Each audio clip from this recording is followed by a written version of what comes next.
Golconda express Andhra, Telangana ప్రజలకి అందరికీ తెలిసిన ఎక్స్‌ప్రెస్ ట్రైన్ ఇది. ఇది సికింద్రాబాద్ నుంచి గుంటూరు వరకు వెళ్తుందని తెలుసు. ఈ ట్రైన్‌కి గోల్కొండ కోట పేరునే పెట్టారన్న సంగతి అందరికీ తెలుసు.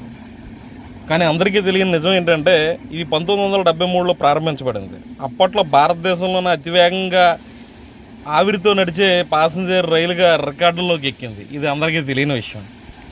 ఈ రైలు 383 కిలోమీటర్ల దూరాన్ని 8 గంటల్లో ప్రయాణం చేస్తుంది సికింద్రాబాద్ నుంచి గుంటూరు వరకు.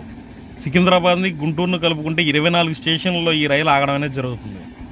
ఈ రైలు చరిత్రలో 2 ప్రమాదాలు కూడా ఉన్నాయి. జూలై 2, 2003లో వరంగల్ సమీపంలో గోల్కొండ ఎక్స్‌ప్రెస్ రైలు పై వంతెన మీద నుంచి కింద పడిపోయింది. ఆ టైంలో 21 మంది వరకు ప్రాణాలు కోల్పోయారు.